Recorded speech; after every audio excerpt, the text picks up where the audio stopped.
When the servitors' silence, unveiling the horror of Imperium's mechanical slaves. They called me the adjudicator. Not because I judged, but because I was precise. For 16 years I had maintained the servitor allocation ledgers for Forge, Shrine Epsilon on Metallica, Cross, referencing neural conditioning requisitions against Mechanicus production quotas, verifying mind-wipe authorization codes, ensuring every cogitator, slave was properly cataloged before their first assignment. My work was flawless. The Magos said my devotion to the Omnissiah manifested through numerical perfection. I believed him.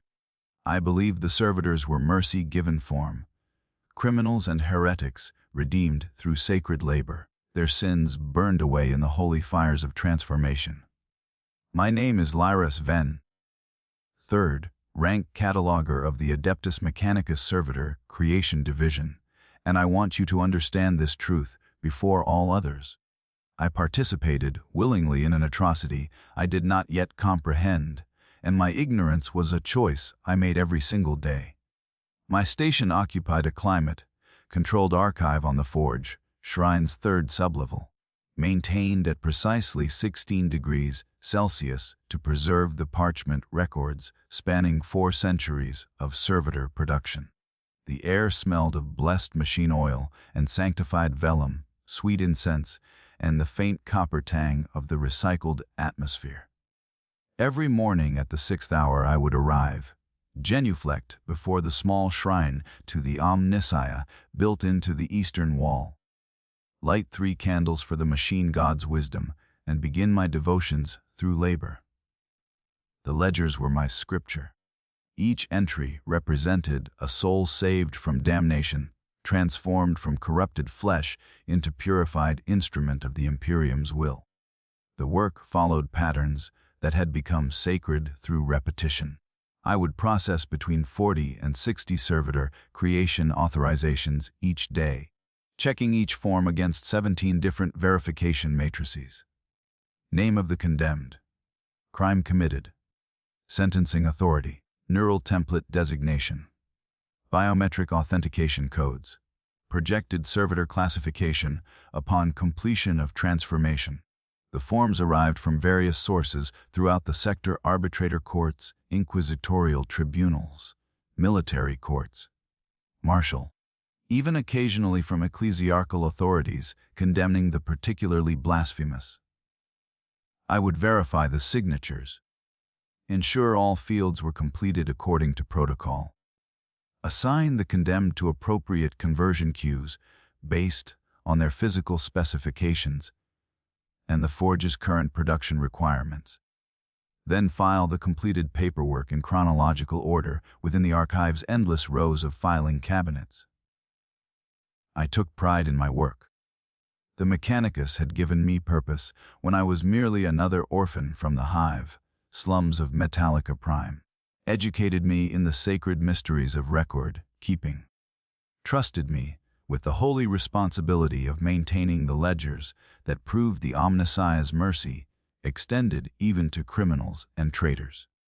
Every morning I recited the litany of accurate recording, every evening the prayer of faithful documentation.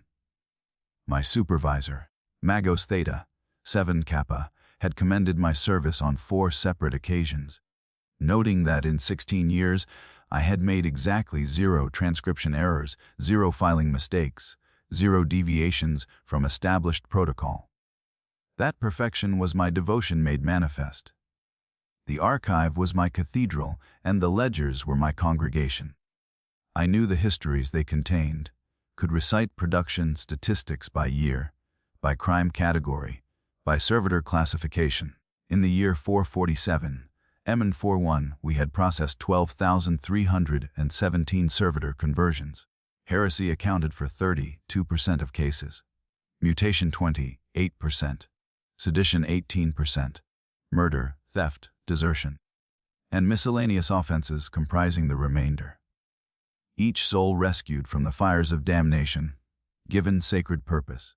The Omnissiah's infinite compassion documented in precise columns of figures and properly authenticated forms. I ate my meals at my desk, Standard Mechanicus nutrient paste dispensed at the 12th hour and the 20th hour, flavored with synthetic protein and fortified with the minerals necessary for optimal cognitive function. I slept in a small habitation cube adjacent to the archive, 4 hours per night cycle.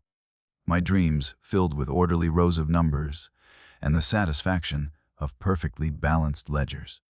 On the Emperor's Day each week I would attend services in the Forge, Shrine's main chapel, listening to the tech, priests chant the hymns of the machine god, watching the servitors genuflect in perfect, synchronized rows, their lobotomized minds freed from the burden of sin and doubt. I found it beautiful. The transformation from chaotic human weakness into ordered mechanical purpose seemed to me the highest form of redemption the Imperium could offer. My faith was not blind enthusiasm, but reasoned certainty built upon 16 years of documentation. I had processed authorization forms for murderers who would have been executed, giving them instead the mercy of continued existence through servitude. Traitors who would have burned, granted the Emperor's forgiveness through mind wipe and reprogramming. The worst of humanity, salvaged and sanctified. Every file proved the Imperium's wisdom. Every signature demonstrated justice tempered with compassion. The archive held testimony to this truth in physical form. Row upon row of filing cabinets extending into the dimness, each drawer containing hundreds of lives redeemed, thousands of souls saved from righteous execution and granted instead the privilege of eternal service. Sometimes I would walk the aisles during my rest periods, running my fingers along the cabinet labels, feeling the weight of all that mercy preserved in paper and ink. The year 223. M41 occupied Cabinet 70, 3 through 89. The Great Heresy Purge of 389, M41 required an entire row. The Orc invasion of 441. M141 had produced enough traitors and cowards to fill 217 drawers with their redemption documentation. I believed.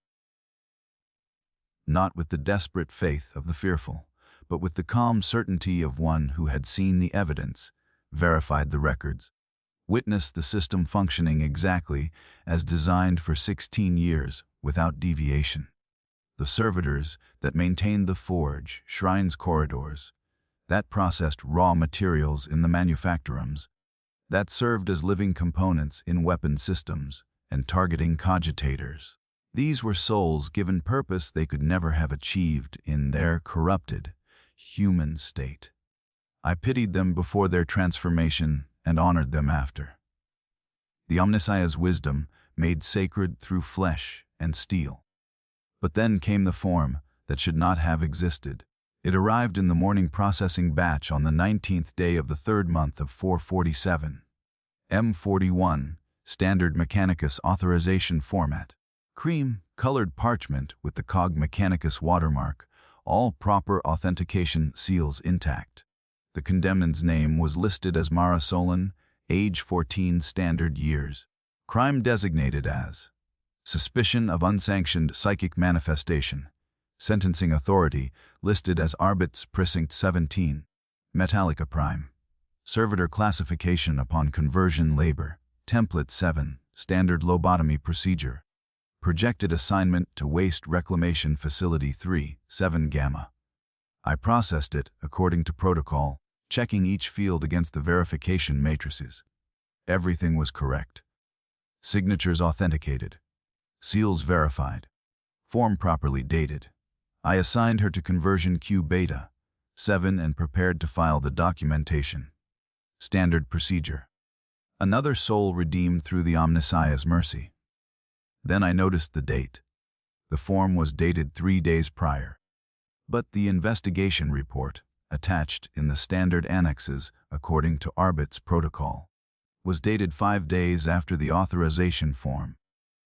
The investigation that would determine whether Mara Solon actually possessed psychic abilities had not yet occurred when the servitor conversion was authorized.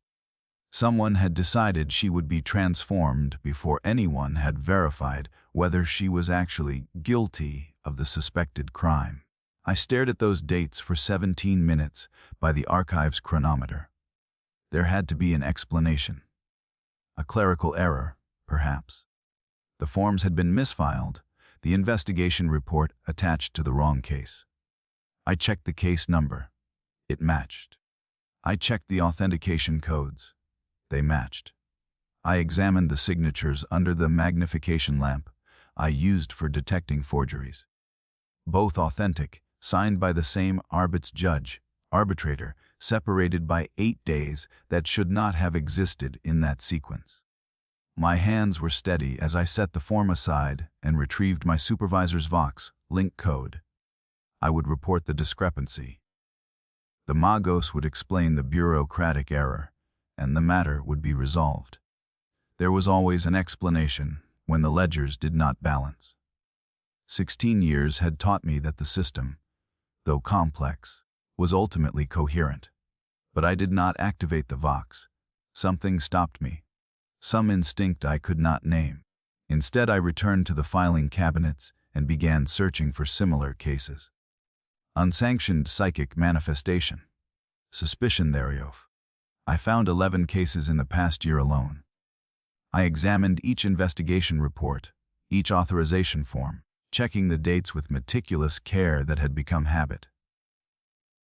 4 of the 11 showed the same pattern. Authorization before investigation. Conviction before evidence. Transformation scheduled while the accused still awaited their first interrogation. I worked through the night cycle, forgoing sleep, pulling files from other crime categories, mutation, heresy, sedition, spreading anti-imperial sentiment, failure to meet production quotas.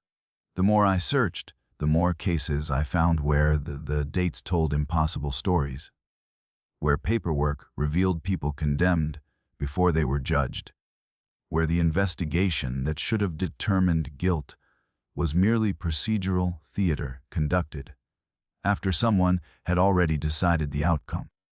By morning, I had documented 47 cases across the past 3 years. 47 lives that should not have been converted. 47 souls transformed into servitors not for proven crimes, but for suspected ones, convenient ones, profitable ones. A child accused of psychic powers. A forge worker whose mutation screening came back negative, but who was processed anyway because the manufacturer needed bodies and retraining was expensive. A scribe who had filed a report questioning productivity quotas disappeared 3 days later. Her servitor conversion authorization listing, sedition, as the crime though no trial had occurred and no investigation was ever conducted. The ledgers had lied to me, or I had lied to myself while reading them.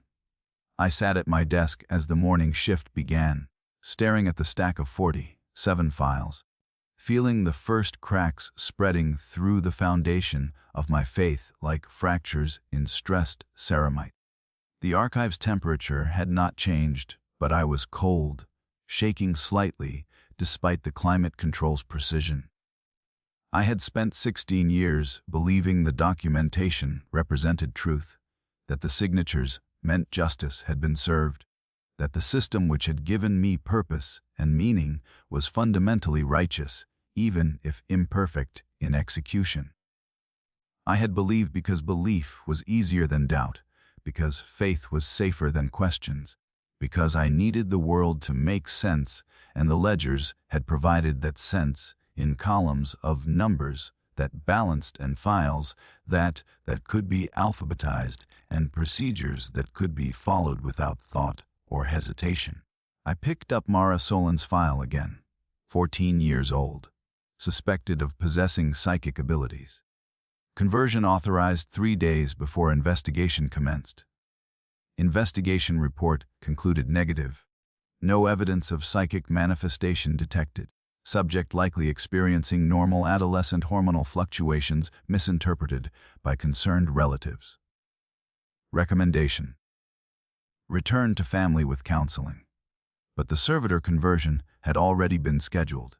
The quotas had required 47 labor, servitors that week, and 46 confirmed criminals did not meet the demand. So Mara Solon, innocent of the crime suspected, was processed anyway. I had filed her paperwork. I had verified the signatures, assigned her to the conversion queue, catalogued her transformation with the same meticulous precision I brought to every task. I had participated in her destruction, not with malice, not with cruelty, but with perfect bureaucratic efficiency and complete faith that the system I served was just. The nausea hit suddenly, bile rising in my throat. I bent over the waste receptacle beside my desk and vomited the morning's nutrient paste, retching until nothing remained but dry heaves and the sour taste of horror. When the spasms finally stopped, I sat back in my chair, wiping my mouth with a trembling hand, and began to understand the difference between processing information and comprehending it. The data had always been there in the files. The dates, the contradictions, the pattern of people transformed for convenience rather than justice. But I had seen only what I needed to see, had read the documents with eyes trained not to notice inconsistency, had performed my duties with the selective blindness that faith required. I had not been ignorant. I had been complicit in my own deception. I spent the next week conducting what I told myself was a systematic audit, but what was actually an investigation into the nature of my own faith. I pulled files randomly from across the decades, checking dates, cross-referencing investigation reports against authorization forms, tallying cases where the paperwork told impossible stories. The scale of what I discovered made the initial 47 cases seem almost merciful by comparison. In the year 446, 41 the Forge, Shrine had processed 12,193 servitor conversions. I examined every 10th case, a representative sample of 1,219 files. Of those, 278 showed clear documentation irregularities. Authorization before investigation, conviction before trial, investigation reports concluding innocence followed by transformation anyway, pre-dated warrants, blank justification fields filled in by hand after the fact, batch signatures covering hundreds of cases simultaneously, suggesting the sentencing authority had never reviewed individual files. 278 out of 1,219. If that ratio held across the full year, then nearly 3,000 people had been converted into servitors not for proven crimes, but for administrative convenience. Quota fulfillment, political expediency. 3,000 souls destroyed annually, not as punishment for heresy or rebellion or mutation, not as mercy extended to the condemned, but as raw material for the Mechanicus production quotas, as bodies to fill roles the Forge, Shrine required, as solutions to bureaucratic problems that were easier to resolve through servitor creation than through justice or investigation or the inconvenient work of determining actual guilt. I expanded the investigation backward through the decades. The pattern held consistent. Some years worse than others, but never less than 15% of conversions showing documentation irregularities, some years approaching 30%. Over the 4 centuries of records preserved in this archive, conservatively estimating 40,000 servitors created per year at a 20% irregularity rate. The Forge, Epsilon, had transformed approximately 3,200,000 people who should never have been converted. 3,200,000. The number broke something in me. Not dramatically, not with screaming or collapse, but quietly, like ice cracking on a frozen lake, a sound so soft you barely hear it before the surface gives way. I had dedicated 16 years to maintaining these records, had taken pride in my precision, had believed my work served the Omnissiah's will. And every perfectly filed document, every flawlessly maintained ledger, every zero, Error performance review had been in service of systematic murder disguised as redemption. I continued my investigation because I no longer knew what else to do. The archive had been my entire existence for 16 years. Without it I was nothing, no identity beyond my role, no purpose except the work I now understood had been complicit participation in atrocity. So I worked, pulling files, documenting evidence, building a case that no one had asked for, and no one would want to see. That was when I found the confession. It was filed in the Magos level secure archives, accessible only to senior tech, priests, and those few catalogers like myself trusted with the highest clearance. A treatise bound in red leather, titled The Necessity of Systematic Subjugation, a Mechanicus doctrine on servitor production quotas and social control, authored by Fabricator General Xerxes Cain in 214, M41, approved by Mechanicus conclave vote, distributed to all forge shrines as official doctrine. I read it standing in the archive's deepest section, my hands numb with cold that had nothing to do with temperature, my eyes tracking across pages that explained with perfect logical clarity the system I had served. The treatise began with a simple economic argument. The Imperium required servitors in numbers that criminal populations alone could not provide, even accounting for the steady supply of heretics, traitors, and mutants. The demand for lobotomized labor exceeded supply by 30 to 40%. The Mechanicus had three options: reduce servitor usage, develop alternatives to human-based servitors, or expand the definition of who qualified for transformation. The first option would cripple imperial productivity. The second was technologically infeasible given current understanding and the strictures against artificial intelligence. The third was merely distasteful but entirely practical. Thus the policy. Formal criminal convictions would provide approximately 60% of required servitor conversions. The remaining 40% would be obtained through expanded interpretation of existing laws, reduction of evidentiary standards, quota-based arrests, and when necessary, outright fabrication of charges against populations deemed expendable. The poor, the orphaned, the politically inconvenient. Anyone whose disappearance would not provoke sufficient outrage to threaten the system. The treatise explained this was not corruption, but necessity, not abuse of justice, but justice properly understood. The Imperium required servitors to function. Therefore, servitor creation served imperial necessity. Therefore, any action taken to ensure adequate servitor production was by definition loyal, righteous, and in service to the emperor's will. The individual tragedies of those unjustly transformed were regrettable but insignificant compared to the macro-scale benefit their sacrifice provided. One innocent destroyed to create a servitor that would serve for centuries was ultimately merciful mathematics. The document went further. It argued that systematic injustice in servitor creation served secondary purposes beyond mere production quotas. It created fear.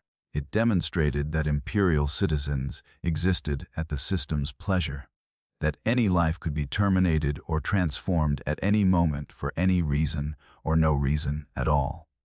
This fear maintained order more effectively than justice ever could, because justice was predictable, and fear was not. A population living under consistent law might gradually develop the confidence to question that law. A population never certain whether today would bring arbitrary arrest and transformation remained docile, obedient, grateful for each day they remained unmolested. The treatise called this governance through existential terror. It had a name, a philosophy, centuries of institutional tradition supporting it. This was not some corrupt magos abusing their power. This was official Mechanicus doctrine, approved and distributed, taught to senior tech priests as basic administrative theory. I had spent 16 years filing the evidence of this doctrine's implementation. Every irregular authorization, every pre-dated warrant, every conviction without trial had been policy, not aberration. The system was not broken. The system was working exactly as designed. I closed the treatise and returned it to its shelf with hands that had stopped shaking because I had moved beyond shock into numb acceptance of horror. The archive suddenly felt different around me. Not a cathedral preserving redemption records, but a mausoleum cataloging atrocities. Every filing cabinet a mass grave, every ledger an execution list, every perfectly maintained record proof of my complicity in the systematic destruction of innocence in service to quotas and fear, and the Imperium's infinite hunger for flesh to feed into its machines. I thought of the servitors I saw daily maintaining the forge, shrine's corridors. How many had been genuine criminals? How many had been children like Mara Solon, accused of crimes they had not committed? How many had been forge workers whose only transgression was failing to meet impossible productivity standards? They could not tell me. Their lobotomies had burned away memory, personality, the capacity to protest their innocence or grieve what they had lost. They shuffled through their tasks in perfect silence, vox, grills clicking and whirring, augmetic eyes focusing without comprehension. Living components that had once been human and were now something else, something less. Something I had helped create through 16 years of faithful record keeping. I needed to know if the doctrine stopped at policy, or if those implementing it questioned what they did. I needed to understand if the people signing the authorization forms knew they were condemning innocence, or if they had convinced themselves of their own righteousness. So I requested an audience with Magos Theta 7, Kappa, my supervisor, the tech priest who had commended my flawless service, who had trusted me with access to the highest clearance archives. He received me in his sanctum, a chamber lined with cogitator banks and prayer servitors, lit by the blue glow of data screens cycling through production statistics. He was old, had been old when I first entered his service 16 years ago. His organic components withered and sparse. Most of his body replaced with augmetics that whirred and clicked with each movement. But his eyes were still human, still capable of recognition when I entered, still reflecting something I had never seen there before. Wariness. "You have read the treatise," he said, not a question. A statement of fact delivered in the flat, mechanical voice of his Vox grill. "Yes," I said. "And you have questions?" "Yes, Magos." He gestured to a chair with an augmetic hand that trembled slightly. I sat. He remained standing, looking at me for a long moment before speaking. When he did, his voice had changed. Some filter in his Vox grill disabled or adjusted, allowing more of the organic human throat to shape the words. The voice that emerged was tired, old, carrying weight I had never heard there before. "I have maintained Servitor creation quotas for 173 years, he said. "In that time I have authorized the transformation of approximately 6,800,000 individuals. Of those, I estimate with reasonable confidence that 40%, perhaps 2,700,000 souls, were innocent of the crimes attributed to them. Innocent of any crime whatsoever in many cases. Transformed not for heresy or mutation or treason, but because the forge shrine required bodies and the Imperium required fear, and I required compliance with the quotas assigned to me. By authorities I could not question." He moved to the window, overlooking the manufactorum floor below, where servitors worked in endless rows, processing raw materials into components for weapons that would kill in the Emperor's name. His reflection in the glass showed an expression I could not rid, something between grief and resignation. "I was younger than you when I first learned the truth of what we do here," he continued. "I reacted as you are reacting now. Horror, betrayal, the collapse of faith that had organized my understanding of the Imperium's righteousness. I went to my supervisor demanding explanation, demanding justification, demanding anything that would allow me to continue believing the system served justice rather than merely serving itself. "What did they tell you?" I asked. "The same thing I will tell you now. That mercy does not scale. That the Imperium's survival requires not just the transformation of genuine criminals, but the systematic subjugation of entire populations through fear. That we can debate whether this is righteous, but we cannot debate whether it is necessary, because our authorities have already decided necessity, and we are not positioned to question those who see the larger patterns we cannot perceive. That someone must be willing to bear the burden of implementing these policies, and better it be someone who understands the horror of what they do than someone who enjoys it." "Do you believe that?" I asked. He turned from the window to face me directly. His augmetic eyes focused and refocused, servomotors whirring. When he spoke, his voice was barely above a whisper, forcing me to lean forward to hear. "I do not know. I have not known for 173 years. Every day I sign authorization forms condemning innocence to transformation. Every night I perform maintenance on my augmetics and wonder if I am serving the Omnisia's will or simply maintaining a system of systematic murder, because questioning it would require more courage than I possess. I tell myself that if I refuse, someone else will take my position, someone who might be less careful, less troubled by doubt, less likely to minimize suffering where minimization is possible. I tell myself that my uncertainty is proof of my conscience, that a monster would not question what they do. But monsters are not the only ones who commit atrocities. Sometimes good people, uncertain people, exhausted people maintain evil systems simply because the alternative is confronting their own complicity and finding it unforgivable. He returned to his desk and activated a data screen showing Servitor production quotas for the coming year. 12,000 conversions required.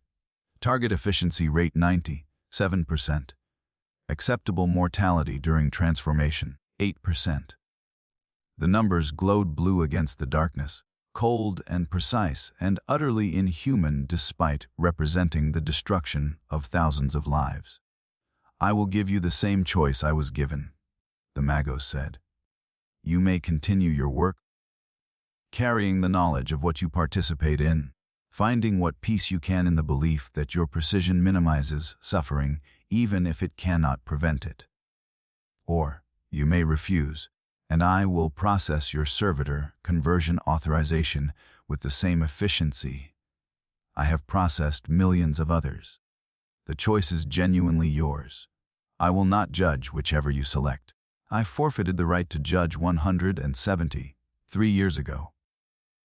I looked at the data screen, at the quotas that represented 12,000 lives, at the Magos whose augmetic hand trembled as it hovered over the keyboard, at the reflection of my own face in the glass showing someone I no longer recognized.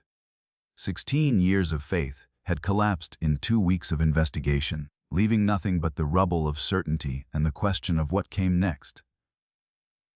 "If I continue," I said slowly, if I maintain the ledgers knowing what they document, does that make me complicit in future atrocities? Every authorization I process, every file I catalog, every signature I verify enables the system to continue functioning." "Yes," the Magos said. "And if I refuse, if I choose servitor conversion rather than participation, does that absolve me of responsibility for what I have already done? Does noble martyrdom erase 16 years of faithful service to systematic murder?" "No," the Magos said. "Then there is no righteous choice. Only different forms of damnation." "Yes," the Magos said. "Welcome to the Imperium." He was quiet for a moment, then continued in that tired, human voice that seemed so wrong emerging from his vox grill. I want you to understand something, Lyris Ven. I am not offering you this choice because I am merciful. I am offering it because I am selfish. If you choose servitor conversion, I must train another cataloger, and training takes time I do not have. If you choose continuation, I preserve operational efficiency. Either way, the system continues. Your individual moral crisis is ultimately irrelevant to the Mechanicus quotas. Then why explain any of this? I asked. Why not simply process my conversion for discovering what I should not have discovered? Because 173 years ago someone extended me the same courtesy of honesty. They admitted their uncertainty. They confessed their doubt. They gave me the dignity of choosing my own damnation rather than having it imposed. It did not absolve them. It did not comfort me. But it was the only mercy available in a system that recognizes no mercy. So I extend the same to you, not because it is right, but because it is all I have left to give. I left his sanctum without answering, returned to my archive, stood among the filing cabinets containing 4 centuries of documented atrocity, and tried to find some path forward that would not destroy what remained of my soul. But there was no such path. Every choice led to the same destination: complicity or victimhood, continuation or conversion, participation in evil or transformation into its product. I spent 3 days considering those options. 3 days walking the archive's aisles, running my fingers along cabinet labels, understanding that every drawer represented dozens of lives destroyed, that the enormity of the crime documented here was almost impossible to fully comprehend. 3,200,000 innocents transformed in this forge shrine alone. Multiply that across every Mechanicus facility in the Imperium, across 10,000 years of servitor production. And the number became something beyond calculation, beyond mourning, beyond any redemption or restitution. On the 4th day, I found Mara Solin's servitor assignment records. She was still functioning, catalogued as labor, servitor 7733 Kappa, currently assigned to Waste Reclamation Facility 37 Gamma. I used my credentials to access the facility's personnel roster and location tracking systems. She was scheduled for her current shift cycle from the 12th hour until the 20th hour, processing biological waste materials for recycling. I went to see her during my rest period, telling myself I needed to witness what I had helped create, needed to look at the result of my 16 years of faithful filing. The facility was exactly what the name suggested, a vast processing complex where organic waste from the forge, shrine's 70,000 inhabitants, was broken down, sterilized, and repurposed. The servitors assigned here worked in the most toxic environments, their lungs replaced with augmetic filtration systems, their skin protected by layers of chemical-resistant coating, their minds incapable of recognizing the horror of their existence. I found her at Processing Station 47, operating the controls that fed biological waste into the recycling furnaces. Her face was still partially recognizable despite the augmetics, still showed traces of the 14-year-old girl she had been 3 years ago when the Arbits had arrested her for suspected psychic manifestation. But her eyes were dead, augmetic lenses clicking and focusing without comprehension, her movements mechanical and precise, her vox grill emitting nothing but the occasional status update in flat monotone devoid of personality or emotion. She did not recognize me, could not recognize me. The lobotomy had destroyed whatever neural structures allowed for recognition, memory, personality, hope. She was a machine wearing the approximate shape of Mara Solin, processing waste with perfect efficiency, utterly incapable of protesting the injustice of what had been done to her. I stood there watching her work for 17 minutes. timing it by my chronometer because I needed the precision to anchor me, needed numbers and measurements to prevent the collapse I felt building in my chest. This was the result of the form I had filed. The paperwork I had processed with perfect efficiency. The authorization I had verified and cataloged and stored in the archives without question or doubt. A supervisor servitor approached and inquired in flat mechanical tones whether I required assistance or was interfering with operational efficiency. I said nothing, simply turned and walked away, leaving Mara Solon to her eternal servitude in the recycling furnaces, processing biological waste 16 hours per day every day until her organic components failed and she was herself recycled into raw materials for the next generation of servitors. I returned to my archive and began documenting everything I had discovered, not for the Magos, not for any official report, but for myself, for the record, for whatever fragment of conscience remained after 16 years of willing blindness. I wrote down every irregularity I had found, every pattern of systematic injustice, every piece of evidence proving the servitor creation system was not corrupted, but was instead functioning exactly as designed. I documented the treatise, the Magos' confession, the quota requirements, the philosophy of governance through terror. I worked for 6 days without sleeping, fueled by stimulants and something that might have been desperation or might have been the need to create some testimony that proved I had finally seen the truth, even if seeing it came far too late. I filled 317 pages with meticulous documentation, cross-referenced and verified, everything properly cited and authenticated according to the archival procedures I had mastered over 16 years. When I finished, I sealed the document in a waterproof case and hid it in the archive's deepest section, filed between mundane maintenance records where no one would think to look unless they were specifically searching for evidence of heresy. Not that anyone would search. The Mechanicus already knew everything I had documented. They had written the policies. They had authored the treatises. They had maintained the system for centuries. My documentation was not revelation to them. It was merely one more cataloger finally comprehending what they had been taught to ignore. Then I returned to the Magos' sanctum and informed him of my choice. I cannot continue, I said. I cannot process another authorization, cannot file another form, cannot participate in the system with the knowledge of what it does. But I also will not accept servitor conversion as absolution for my complicity. So I choose a third option. I will document my confession publicly, transmit it across every Vox, channel in the Forge, Shrine, and force the Mechanicus to acknowledge openly what it does in darkness. The Magos looked at me with something that might have been respect or might have been pity. His augmetic hand moved across his keyboard, entering commands I could not see.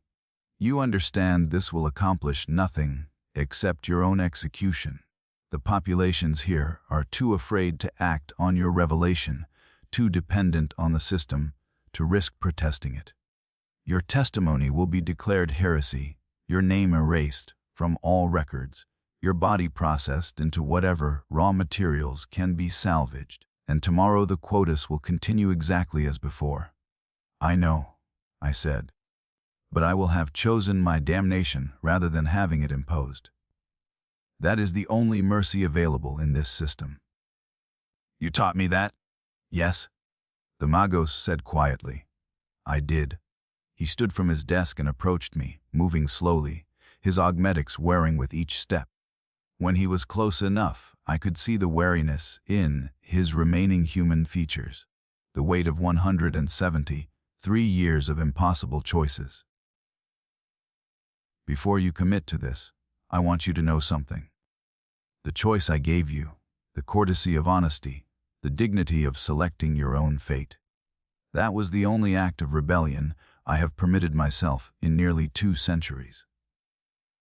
Every other day I have been perfectly compliant, perfectly efficient, perfectly loyal. But in those moments when I extended truth to the catalogers who discovered what you discovered, I was allowing myself to hope that someday one of them would be braver than I was. That one of them would choose the third option I could never bring myself to take. He stepped back, returned to his desk, and entered final commands into his cogitator. Your Vox transmission will be permitted for precisely 3 minutes before security protocols, Silence It, and Skitaria are dispatched to your location. Use that time well, and know that one Magos, old and exhausted and complicit in atrocities beyond counting, will hear your words and acknowledge them as truth. I left his sanctum for the last time, returned to my archive, and activated the Vox transmission systems with credentials I should not have possessed, but which the Magos had apparently authorized moments before. The channel opened across every speaker in the Forge shrine, reaching 70,000 souls whose lives depended on not hearing what I was about to say. I spoke for exactly 2 minutes and 47 seconds before the Skitari arrived. I told them about Mara Solon, about the 47 cases I had initially discovered, about the 3,200,000 innocents transformed in this Forge shrine alone, about the treatise explaining systematic injustice as official policy, about quotas that required bodies and fear that required arbitrary violence, and a system that called atrocity necessity and necessity righteousness. I told them I had been complicit, that I had filed the forms and verified the signatures and maintained the ledgers,